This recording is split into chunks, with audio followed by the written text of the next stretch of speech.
On first down, they hand off to Marlon Mack. Huge hole, 50-yard line. He's at the 40, still going near sideline. He's at the 10. He's at the 5, and he will score. Touchdown, Marlon Mack. Touchdown, I-N-D-Y.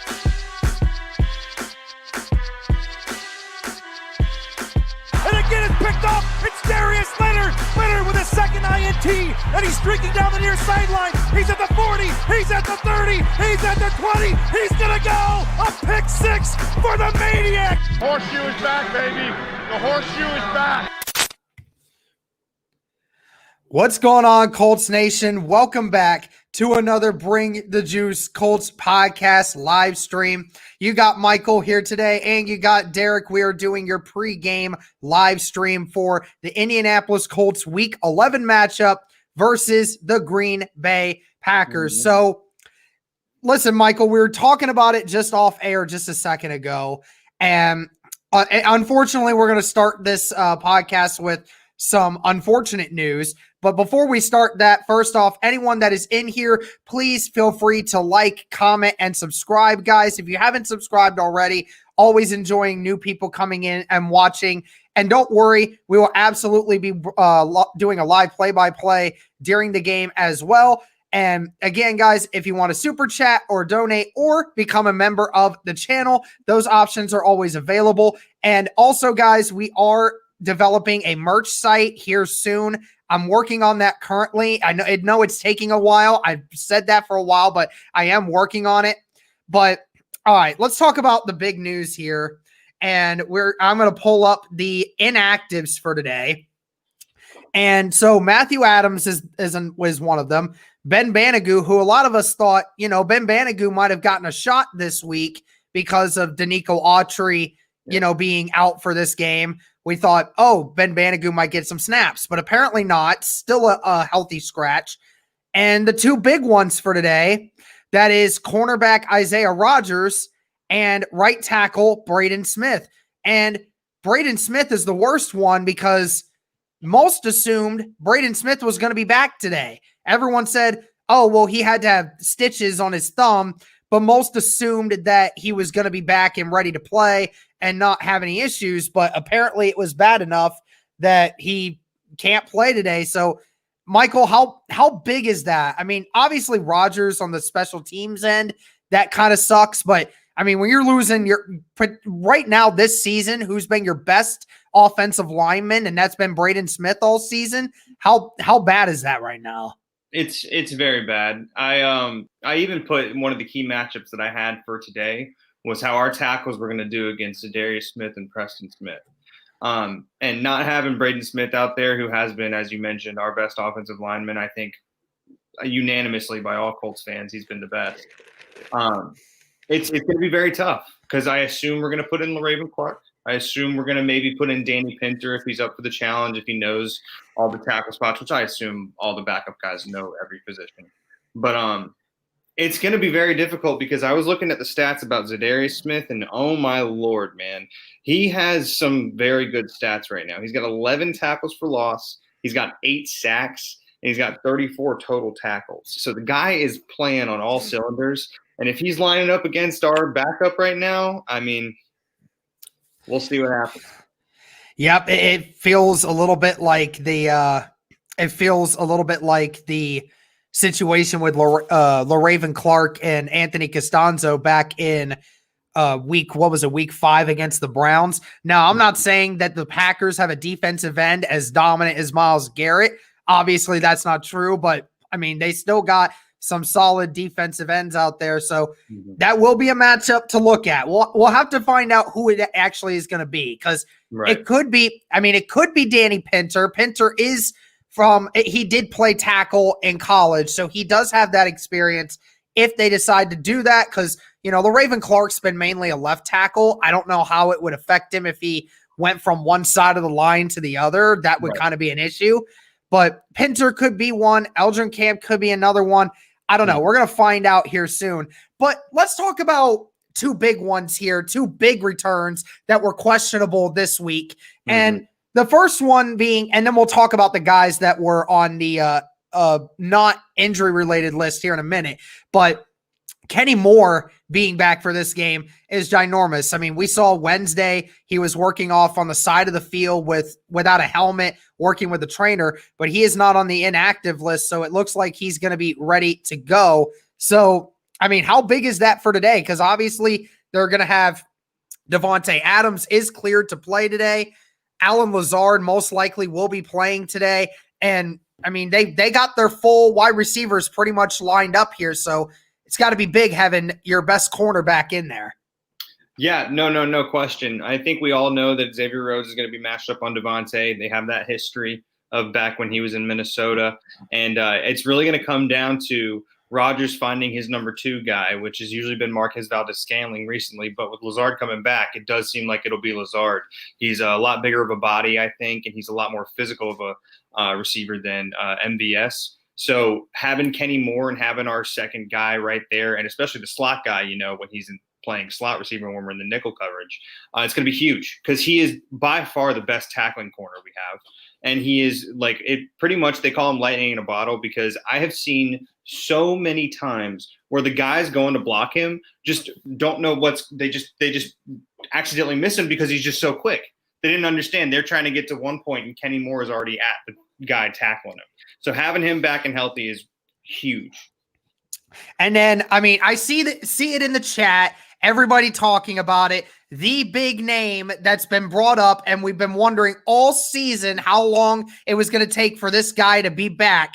And Kemoko Turay is set to make his season debut today against the Green Bay Packers. So, look, it's obvious he's not going to get a total overload of snaps today. Obviously, he's going to be on a pitch count. It depends how big of a pitch count that is. Do you have an idea as to how many? And, I mean, how excited are you that Kemoko Turay is finally back and ready to play? Oh, I'm so excited. I think seeing the defensive line with what I hope to have on like a 3rd and 5 or a 3rd and 6 with Houston, Buckner, Grover Stewart, and then Kemoko out there. I am so excited to see our D-line at full strength. Obviously, Danico Autry's out and everything like that. But if you were to ask me who the starters were at the beginning of the year, I would probably say those 4. And so I'm very, very excited to see how Kemoko has not only used this rest and used his recovery time to get better mentally, but I mean, how physical is he going to be? How fast is he going to be? I mean, he's probably going to have to be going against David Bakhtiari half the time, who is now the highest paid left tackle in the league. So he's going to have the challenge of the year, against David Bakhtiari. And I am very looking forward. I'm very excited to see what he can do. Totally, dude. I mean, Kemoko Turay finally coming back. It's a blessing in disguise. Mm-hmm. Obviously, Danico Autry being gone gives him a little bit more grace to kind of do some stuff off the edge. Let's talk about this, man, because this offense for Indianapolis and this run game specifically. I talked with Tom Grossi earlier this week in our preview, and he mentioned how he was very, very concerned about this team's ability to stop the run attack. And, I told him, the Colts really haven't done that great this season at running the football. There's been a lot of games where, they've just not done anything. And it's just one of those situations where he's still not confident, even with the Colts being as bad as they have been. So, I mean, how confident are you in this Colts rushing attack to get going? And should they do the same thing they did last week with Hines getting the majority of the snaps? Well, you said it, not me. But I think I said it last week on the pregame stream for Tennessee. I want Nyheim Hines to have the football, and I want him to have the football for the rest of the year. I love Jonathan Taylor and I love Jordan Wilkins. I love what they can bring to the table. Jordan Wilkins has an extra 3 yards in him every time he gets tackled. Jonathan Taylor is a machine who can just bust out and break any tackle as well. But Nyheim Hines, he reminds me a little bit more of Marlon, as he has so much patience. Against Tennessee, you could just see him. There was one specific play where the entire offensive line was able to get a little bit of a push, but it took a little while. It took 2 seconds, really. And Nyheim was able to really find his way through and almost get a first down. And I think if Nyheim Hines starts with it and he starts and sets the tone, I think then Jonathan Taylor and Jordan Wilkins will obviously, they're going to get their reps because we always run by committee. I think they're going to find their seam as well. But with Nyheim Hines out there, man, I think we just have so many more options. We have it feels like we're a better team with Nyheim Hines out there with the football. So if we do what we did against Tennessee, I feel very confident in our run offense. We obviously are a lot more dynamic because of his ability to be explosive. And I really like the fact that how he runs too, because he hits the hole so much harder than a lot of these other guys. He hits the hole like Wilkins does, but he's much faster coming off the edge. And Taylor sometimes doesn't have that instinctiveness to hit the hole hard yet because he's still learning that. But Hines is able to find the hole and make people miss quicker because when he hits the hole, it's where one of those situations where people are not able to find Jonathan Taylor, because when you're getting blocked by somebody, you're focusing on the block and then you look for the running back. But then if you're able to hit that hole fast enough, then that makes it easy. So what do you think about JT's new role or new role? Should it be more of a passing attack? Because, he had a couple catches in that Tennessee game, and all season long, it seems that every time he touches the ball on one of these screens, it just looks like a big play ready to happen, or he imposes his will on somebody trying to make a tackle when they just can't. I mean, do you think that's what we should continue to do more of? You're right on the screen side of things. I love seeing Jonathan Taylor out there because, Jonathan Taylor one-on-one against someone, he can probably make a miss with a juke, or two, if he needs to, he can run him over. So I think him on the screen is definitely it's been working. You're right. And I think we should definitely keep it up. And as you were saying that, I was thinking about it, and I keep thinking, I'm like, obviously we have a great, power run back in Jonathan Taylor. And then obviously, receiving back in Nyheim Hines, which is what most people probably thought about when the season first came across. But if defenses are thinking that, why don't we switch it up? That's a good point to think. Why don't we keep JT in the passing game, keep Nyheim running the way he's been running? His patience is absolutely beautiful. So we should keep it up that way. I actually really think that JT would be really good in the passing game, and just to keep giving him the ball out there. I don't see anything wrong with giving our running backs the ball every play.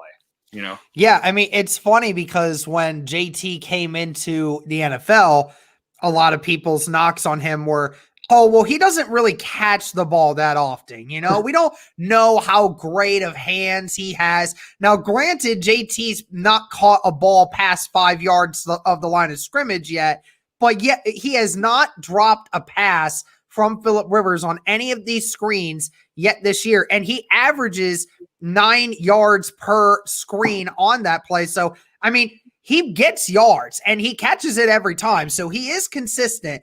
I really hope they continue to do that, because that could be the hidden factor into keeping this offense moving going forward.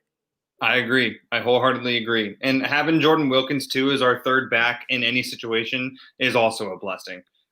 Just Jordan Wilkins could start probably on a couple different teams, maybe even like, the Texans or something like that, because I know they lost David Johnson or Duke Johnson, whoever it was, one of the D Johnsons. But I think having him back there has also been incredible. Just the whole running back room is an all-star to me. All right, man. So give it to me straight on these wide receivers, man. Who's going to have the biggest game? Who do you look to be a dark horse? What do you got for me? That was one of the questions I had for you. I don't know. I want your answer as well, because T.Y. Hilton is so up in the air. I think we do always try to play through T.Y. and we make plays for him and we try to get him open, but defenses have just seen so much of him that they're accustomed to it. So what I liked about the Tennessee game was that we actually used him as like a flat guy. He was out in the flats a couple times, out on the sideline. He was, making the check down. So I think we stick to that and they have Jair Alexander back on T.Y., I don't see why there isn't any reason why Michael Pittman has another 100-yard game. I think he's 100% going to be able to come out here, and even if Kevin King is healthy as well, I think he's going to have a huge game if T.Y. is out not being that number one guy. You know what I mean? Yeah. So were you able to check on whether or not Jair Alexander is playing in this game? He is. I have to check the Green Bay inactives, but from the injury report I actually have it pulled up right here. The only questionable guys for the Packers was Alan Lazard, Redmond, one of their safeties, Shepard, St. Brown, two other receivers, and then one of their quarterbacks named Hallman. The only doubtful guy was Montrevious Adams on their D line. So I didn't even see anything about Kevin King or Jair Alexander, which makes me believe they're ready. Okay. I mean, Jair Alexander pretty much had the same issue as Adams this week dealing with that ankle. So obviously both of them will be back today, but they're not going to be 100%. So at least that helps a little bit. Right. But yeah, I mean, I don't anticipate this offense really doing anything differently when it comes to the passing game. We've seen it all year long. Get T.Y. Hilton active early. It's early in the game, so you get him a couple of these check downs. You get him a few receptions. It helps move the ball around. And then you start finding guys like Pascal. Then you find guys like Pittman.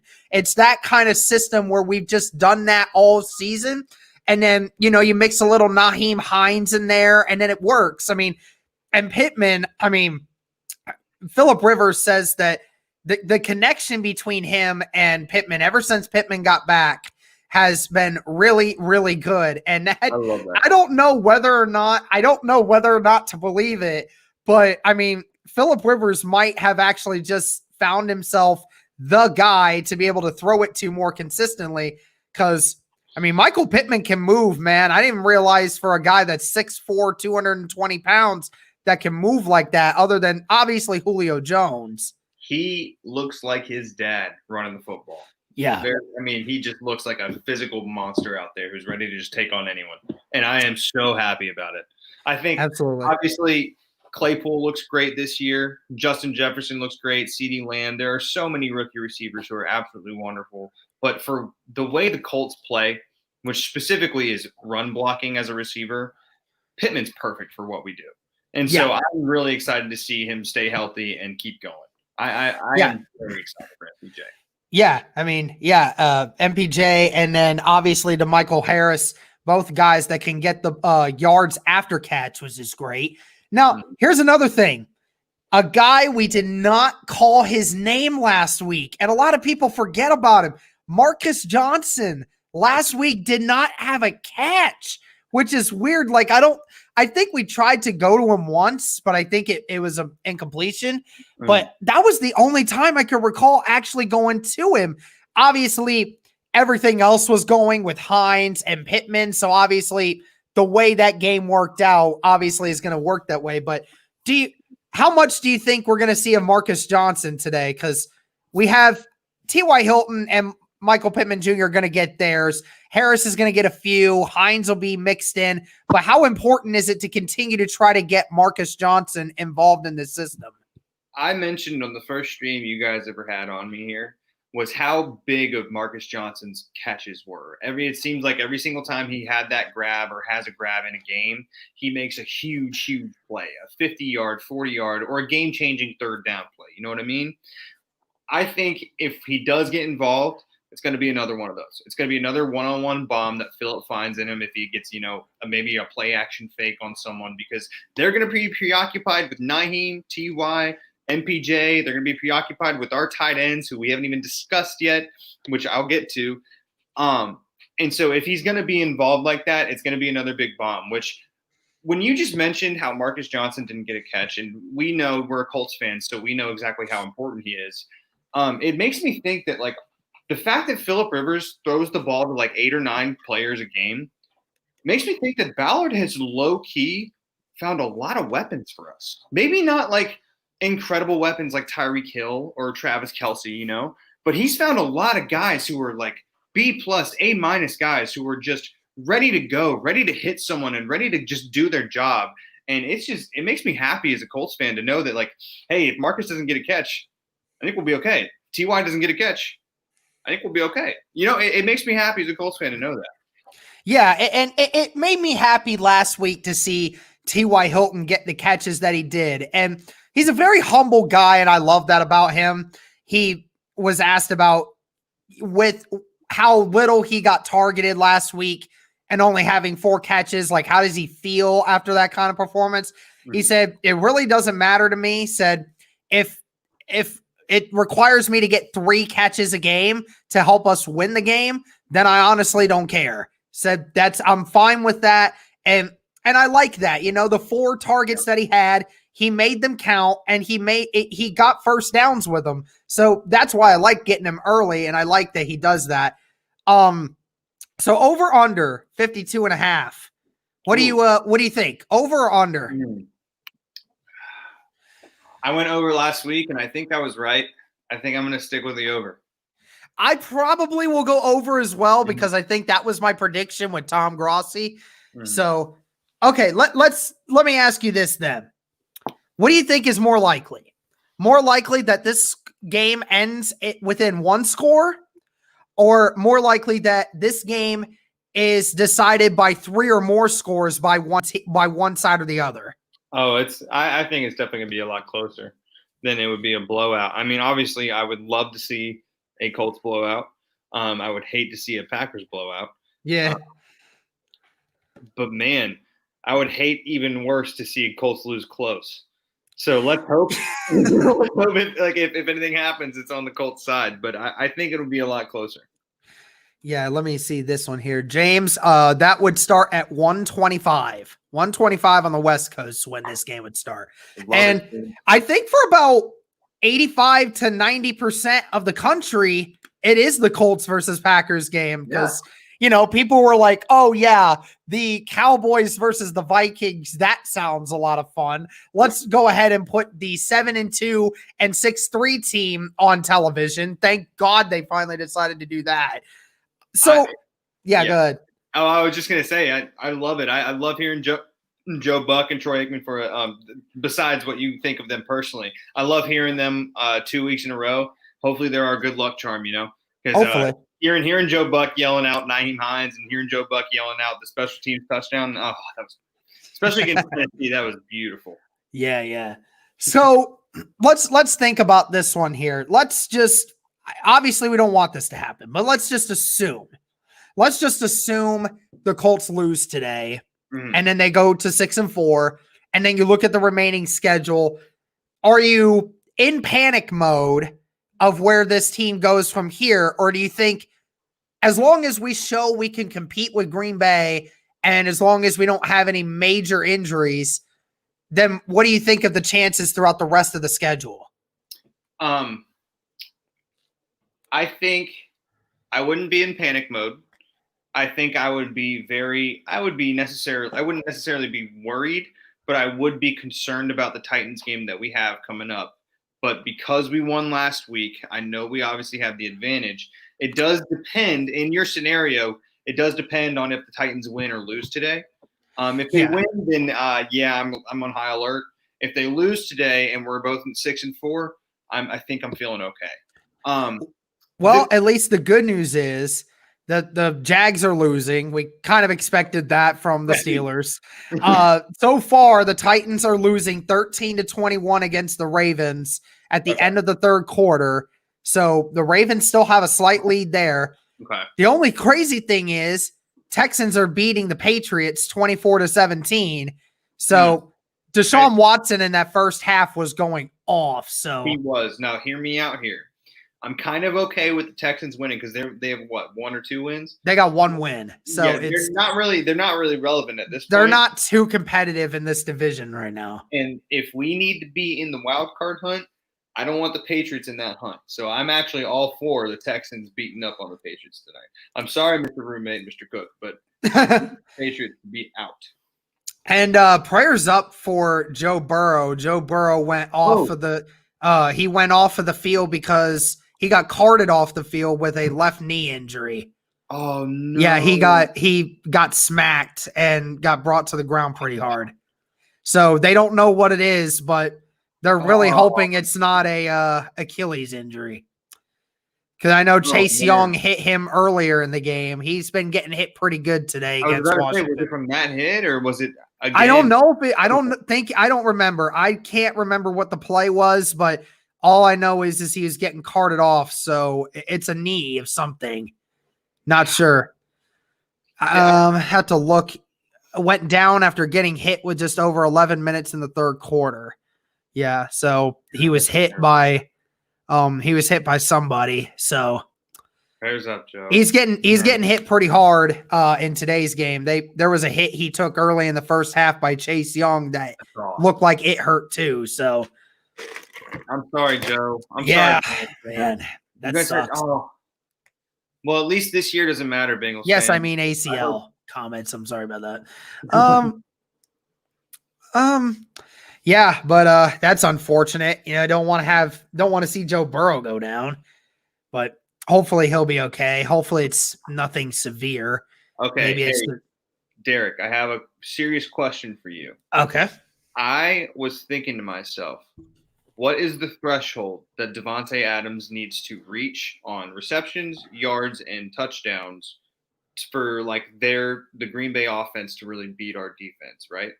And I kept coming to, we have to hold him to 8 receptions. Okay. We have to hold him under 90 yards, and I am fine if he gets 1 TD. This guy is going to score. This guy is going to make plays. If we can hold him to 8, 9, and 1, or I guess 8, 9, 10, I get you. I know what you're trying to do there. I'm really worried about it. What do you think? I know he's going to score, but what do you think we can do? 7, 8 receptions, I think, is a good ballpark. Under 110 yards.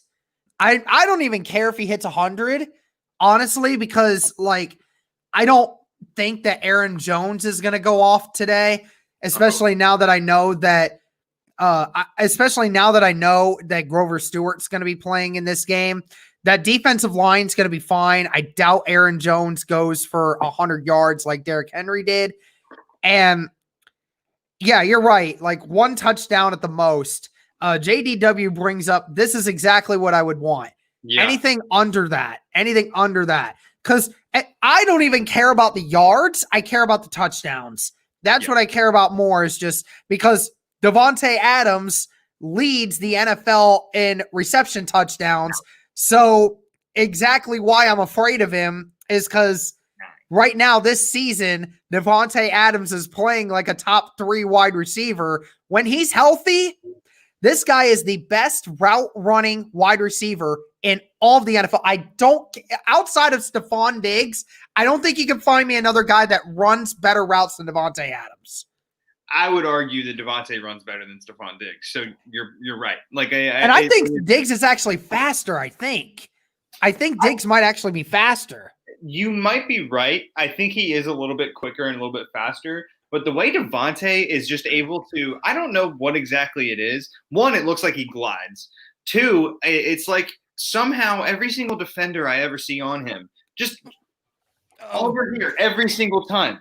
And I don't know I don't know what exactly is happening when he's doing it, but he's by far one of the best route runners I've ever seen. I just saw the injury. Joe my Burrow? God. Oh my God. Oh, it's really his bad. leg's destroyed. It's done. Guy got rolled up, and that left leg after he threw it collapsed. It just buckled. It's bad. He's done. It's like a gruesome, it's gonna take probably 9 to 10 months to come back from injury. It's that bad. Like an Alex Smith. Oh my God. God. I don't know, not like Alex Smith, but his knee is snapped one way or the other. It's either an Achilles or he just fractured something, but either way, it's really bad. Dude, Joe, he got bent really good. All year we've been saying Joe Burrow needs a line. Yeah. That's the saddest. Yeah, that sucks. It sucks because, this right here from Zach's, I don't care what fan base you're for. You never cheer for injuries. Never. And never especially for Joe Burrow, the season he's having.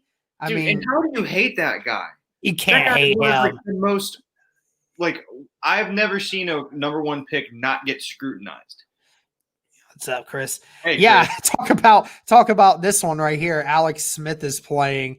Yeah, talk about Okay, it just yeah. had that injury, and now Alex Smith, the guy who almost died from the same exact injury, is coming out and doing that too. That's true. So he'll be back, but yeah, he'll be back, I'm sure. I don't know the severity, but I mean, yeah, he got bent really good, so it's probably broken. I think something in his knees broken.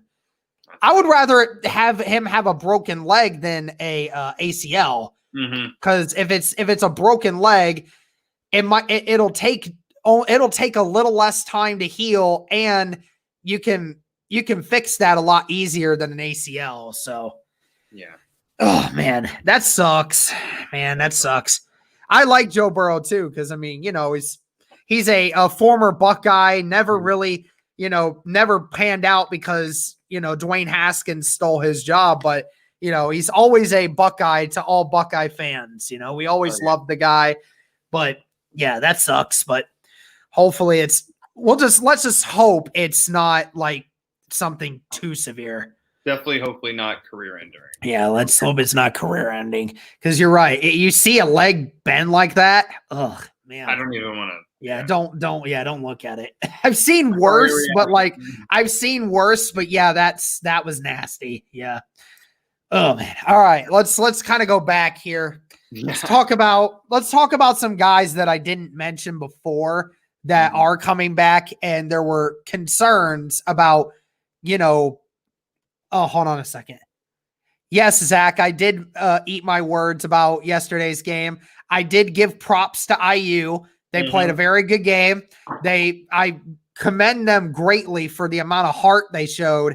When you're down 28 points with about a quarter and a half left to go, most teams would stop and give up, but that team did not give up. But I also did say that Ohio State made it easier on you guys because Justin Fields had his absolute worst game of his entire career. That was yeah, it was. Yeah, that was a wonderful, wonderful backhanded compliment.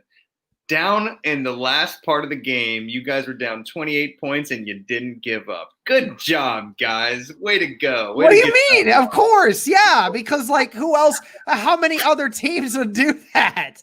Great. how many other teams would say, 35-7? I mean, we were down 28-7 at halftime against the number 3 team in the country. We immediately come out of halftime, score in 2 more minutes. Oh my gosh, it looks like this game's about to go for a turn for the worst.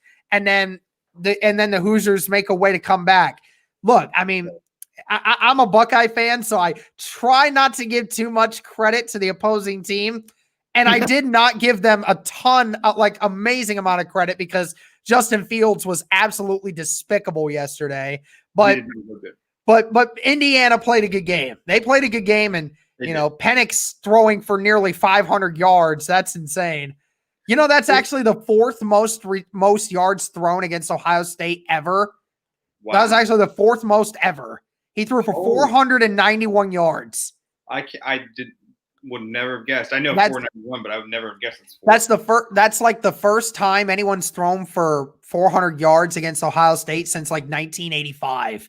So it's been a while. It's been a while. Not a lot of people did what Penix did yesterday. So Indiana's got some ballers, man. They are a legit top 10 team. Not to mention, Tom Allen is great. Yeah. He's got them playing for something bigger than themselves. He's got them fired up, and I love it. Honestly, he deserves Coach of the Year, in my opinion. What he's doing with Indiana this year, he deserves that. Derek, I got a question for you. Okay. I wanted to ask, or I asked myself when I was making all the talking points, when I was making the outline and everything, who is the most consistent player on offense and on defense for us? I'm going to give you offense. But I'm going to go defense real quick. The most consistent player that is least talked about, who we rarely even mention, who any Colts pundits rarely mention, anything like that. And the number one guy for me, defense or offense, just kept going, Kari Willis. I don't really hear many people talking really about how solid and how good he's been playing. The guy's got 54 total tackles, which if we were playing 16 games, I think that averages out to maybe about 90 tackles. or something like that, hovering right around there for the season. 41 of them are solo. He's got 1 sack, 2 tackles for loss, 2 pass deflections, and he's got that 1 interception against the Vikings. And we also have to mention, outside of that Derrick Henry, stiff arm that people Bleacher Report put on stiff arm, yeah, stiff arm where he dragged him out of bounds and still got a tackle. That's his broken tackle. Outside of that, he hasn't missed a single one. The guy has just been incredible. And our safeties, I know Julian Blackman gets talked about as DPOY or rookie of the year, defensive player of the year. But Kari doesn't get enough credit for what he's doing. Yep, you're absolutely right. And to kind of throw my 2 cents in there with the defense, 3 guys that are coming back because they were on the not injury related one, and that is Tyquan Lewis, which is huge for today, Al-Qadim Muhammad, and the other guy who I think is actually the one of the more consistent ones, that's been Grover Stewart. Again, another name that has not really been thrown around due to the stats, but actually they said he has 28 tackles on the season. Okay. That's actually like 5 more than the next highest defensive tackle in the league, which is incredible. I think that's what it was. I thought they said that something crazy like that. Yeah, he's got 24. According to ESPN, he's got 24 solos and 34 total. Yeah, he's blowing people out in defensive tackle numbers because not only is he making plays in the backfield, but you saw it in the Tennessee game. A couple of times, he ran Henry down from the backside and still made the tackle for about 20 yards away from where the original play started. He has gotten lean. He's gotten quick. And he's gotten aggressive. Aggressive, too. Yes, I love it. He's been the untalked about part on this defensive line. People talked about DeForest Buckner all the time, which rightfully so. He's been really good this year. And then obviously Danico Autry and Tyquan Lewis, some of those guys getting sacks. But Grover Stewart has just been the hidden piece there. And when we're talking about offense and talking about the most consistent player, so far this season, I can't even say it's anyone on a specialty or when it comes to skill players. It's been an offensive lineman, and unfortunately, that offensive lineman's not playing today, and that's Braden Smith. He's been the second best right tackle in all of football this year when it comes to stats. So it's unfortunate because it's not a lot of faults due to the wide receivers. That's just kind of how the systems ran. But, none of the running backs have been consistent. Hines is getting better, but even through the first 5 weeks, Hines was practically a non-factor. Right. And, even the left side of the offensive line hasn't looked great to me. Braden Smith's looked like the best one, and he's been the most consistent. Yeah. I when I thought about the offense too, I was thinking offensive line first and foremost, because when you look at it stats wise, there hasn't been a single receiver who has 3 or 4, consistently a game. And then, Nyheim Hines seems like the back to think about, but there have been so many games where Nyheim Hines gets 1 catch and 1 rush. And so, you're right. I'm going to go back to who I thought was one of my, or not who I thought was one of my dark horses, but who I think is one of those guys who's consistent as well on the offensive line, and that's Ryan Kelly. He's never talked about ever. And the push that him and Quentin had against Jeffrey Simmons and the D line went on Jacoby Brissett's QB sneak. That is exactly what I want to see every single play. I know you can't do it every single play.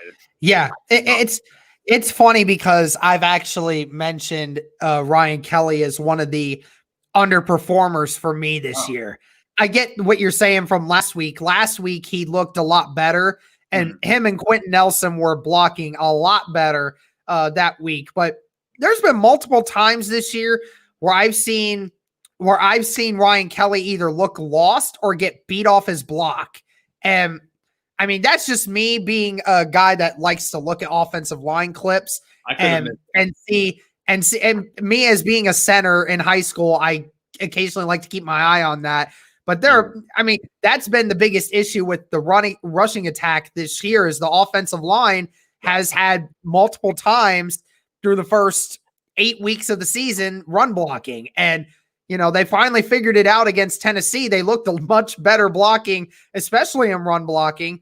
And, there was a couple runs that weren't great, but overall was a lot more efficient. I'm hoping they can do the same thing today. Mm-hmm. But I mean, what do we got to do, man, to stop the bad man, Aaron Rodgers? Because that's ultimately what this whole game's going to come down on. It's not really on Devontae Adams, not really about Aaron Jones. It's about Aaron Rodgers. That's who this whole thing runs through the system on. And, it's ultimately a thing where, it's kind of a hyperbole to say, oh, you got to keep the quarterback in the pocket, right? There's very few quarterbacks that you would say, oh, we don't want to keep them in the pocket, right? But Aaron Rodgers, to me, seems like the guy you actually do want to keep in the pocket, because even as a 37-year-old quarterback, he still does a really good job of moving on the run, keeping his eyes down the field, and that's when he's the most deadly. Yeah, I 100% agree. I have mentioned if we want to stop Aaron Rodgers, we have to be able to rush with 4, get pressure with our front 4, and I don't want to blitz as much as I know we haven't been blitzing a lot. I'm saying I know a lot of people are wanting us to, or I've heard some pundits say Colts need to blitz more to put more pressure on there. But I think our front 4 are definitely good enough to where if we get pressure with those front 4 and we keep Darius in the backfield, we keep Kenny Moore in the middle, we keep Bobby Okereke out there, not necessarily Anthony Walker out there for the pass coverage, I think we should be okay. Rodgers is going to torch any defense that he wants to. Right. I think he could put up 250 and 2 TDs against the 85 Bears. I think he's going to do something no matter what. And so as long as we hold the big plays away, as long as we get pressure from our front 4, mainly DeForest, mainly Kamoko, hopefully. I know we're going to miss Danico and his 6 sacks because he's been producing, but I think we still have the depth and the guys to do it. It's just going to come down to getting the pressure.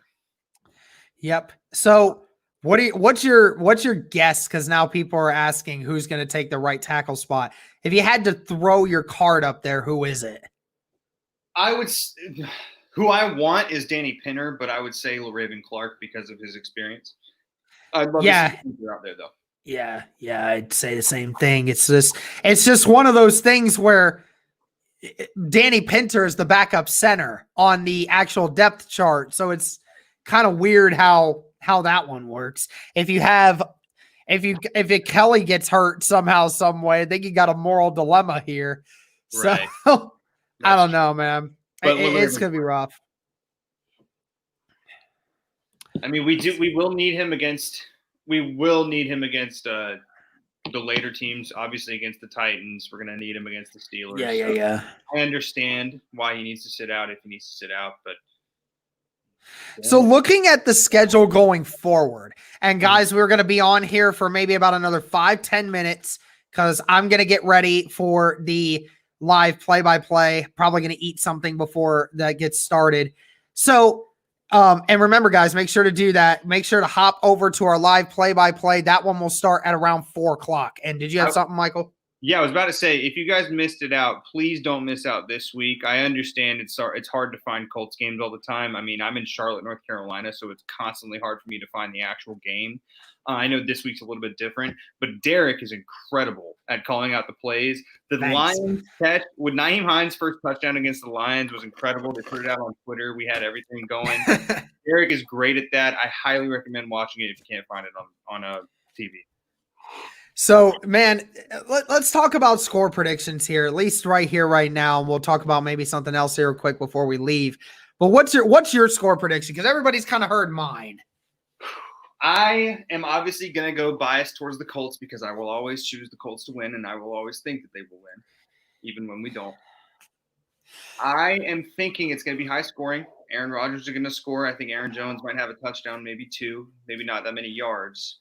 I'm thinking it's going to be 34-31 Indianapolis. We're going to come out on top with the win at home, and our special teams and their new punter, which they have a new punter, by the way. Last time someone had a new punter, we took advantage. Their new punter is coming in. So we'll see what happens, but I think it's going to be close, 34-31. You know, it's ironic that that's the same score that I had. That's the same exact score that I did with freaking Tom Grossi. Yeah, it's hilarious. Everyone rocking that Leonard jersey. Hey, you know what it is, bro. We got to rep the Maniac today, bro. I mean, we all saw what Aaron Rodgers said a couple weeks ago about Fred Warner being the best linebacker in football. So, and the funny thing is, I know the stats because I memorized them. I'm going to tell you the stats of why Darius Leonard is a better linebacker than Fred Warner. I'm just going to inform you here. So, in 7 less games, Darius Leonard's played in 7 less games than Fred Warner. Okay. He has 23 more tackles, 10 more sacks, 4 more interceptions, and 4 more forced fumbles. And yet that's the guy that they said is a better linebacker. Aaron Rodgers hasn't played against him yet. He hasn't played him yet. He hasn't. Yeah, he doesn't know. He doesn't understand yet. And it's okay. It's okay. Sometimes an old dog needs to learn a few new tricks. Okay. Exactly. I think Darius Leonard out there, literally, he reminds me of just like a KD playing basketball, like KD playing point guard, because of his wingspan. He's out there playing linebacker when he should be out there like catching passes, playing tight end. For real. We'll see what happens. I think Darius Leonard knows how to motivate himself. I don't think I need to motivate him anymore. Yeah, that's the thing. I was telling my brother that, like, you don't need to motivate Darius Leonard. He already plays that way. But, I mean, giving him a little extra motivation never hurts. Bro, he is 100%. He's looking at that Steelers game, being like, I think, was Devin Bush the same draft as Darius Leonard, or was that a year after? I think that was a year after. A year after. Dang, I'm an idiot. And I was going to say, I know he's looking at Devin Bush is definitely up there. I mean, when you look at some of the best linebackers overall, I mean, Devin Bush is one of them for sure. I just know Darius is in August or before the season even started, he's looking at each team being like, all right, who's their best linebacker? I'm better than him. I'm better than him. I'm better than him. You damn right I'm better than him. And he's just going to keep going on and on and on and on until he just he has a list ready to go. And so he's a maniac, he's perfect. So what were some of those matchups that you were talking about of what we needed to look at for this game? Obviously, Braden Smith's not one of them today, but what's some of the matchups you were looking at? And then I slightly mentioned it a little bit earlier, but I know that we're probably going to have Jair Alexander matching up on T.Y. or matching up on whoever our number 1 is going to be. So I was really concerned about who our number 2 receiver is going to be. We mentioned earlier we think it's going to be MPJ. We think he's going to finally fit into that role and be that guy. But I was really hoping against Kevin King, who is that guy that we're going to have to go to today, which obviously we mentioned MPJ. And that was one of the key matchups as well. So our second receiver, either Marcus Johnson, DeMichael Harris, Zach Pascal, Nyheim Hines even. God, it's so nice being able to have so many guys who could be our number 2. Yeah. So I was really worried about that one. And then, everyone was mentioning the Colts D versus Aaron Rodgers, right? The Colts D versus the Packers O. If you look at the stats, it's incredible. It's basically like number 1 versus number 1. But how is our offense going to be against their defense? We mentioned the receivers. We mentioned our tackles versus their D linemen, specifically Za'Darius and Preston Smith. I know Kenny Clark's a big matchup, but I can't see their linebackers doing anything against our tight ends. Yeah. I really think if we want to win this game, the tight ends need to be involved. Whoever it is, all 3 of them are great. Whoever it is needs to be involved early and quick, and we need to keep getting them involved. And Tom Grossi said that if the Colts did this, they would win. No questions about it. Said, if we got off to the early lead, if we're the team that establishes themselves first and doesn't allow Green Bay to do it, then we will win. He says, because coming from behind, Green Bay over the last few years has been absolutely terrible at coming back from behind. Because normally if they're not in the driver's seat from the very beginning, they lose. Mm-hmm. So hopefully that's what happens. Hopefully.